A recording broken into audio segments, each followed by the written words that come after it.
un truc complètement fou.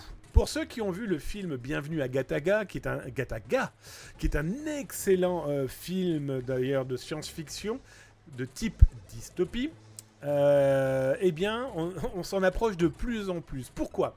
Dans Bienvenue à Gattaca, l'histoire c'est que des gens vont pouvoir partir de la planète dans la condition où ils sont sains, ils n'ont pas de maladie, etc. Et deux frères jumeaux, un est malade, pas l'autre, et eh bien ils font tout pour partir ensemble, sauf que, je ne veux pas vous spoiler l'histoire, tout ne va pas se passer comme prévu. En tout cas, l'histoire c'est nettoyage de l'ADN, de la biométrie, etc., etc. Et pourquoi je vous parle de cette actualité ? Je vais d'ailleurs vous mettre le lien dans le chat sur Twitch et sur YouTube. Vous le retrouverez par contre dans la rediff. Alors je vais vous claquer le lien ici. Comme je vous le disais, sur YouTube, vous allez le retrouver là en bas, dans la rediff, vous l'aurez en lien.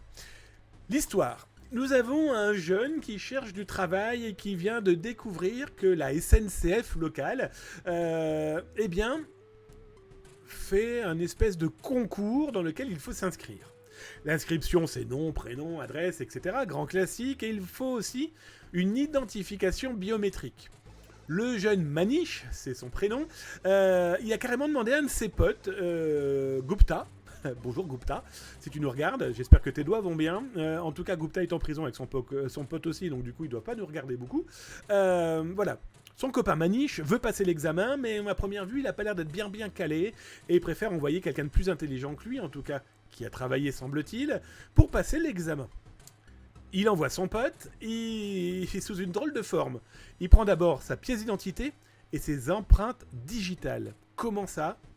Eh bien, le mec a été se cramer les doigts, il a été se cramer les empreintes digitales, tout ça pour pouvoir se faire passer pour son pote, pour celui qui devait passer le concours. C'est complètement fou. Donc du coup, il a triché voilà, il a cloqué ses doigts et il a collé de quoi tricher pour le contrôle biométrique. Sauf qu'un examinateur, à première vue, un petit peu suspicieux et bien mal lui en a pris, il s'est rendu compte que le mec était touché beaucoup sa main dans sa poche, il a contrôlé le pouce et puis il a nettoyé un petit peu le pouce et il s'est rendu compte que quelque chose se décollait du pouce. Toujours est-il qu'on se retrouve avec un mec qui vient de mettre son copain devant les tribunaux, il risque donc de la prison dans laquelle il se trouve en ce moment, et je suis pas sûr que les prisons indiennes ça soit le top du top, en tout cas ce qui est certain pour lui, c'est qu'il n'est pas prêt de repasser le moindre concours.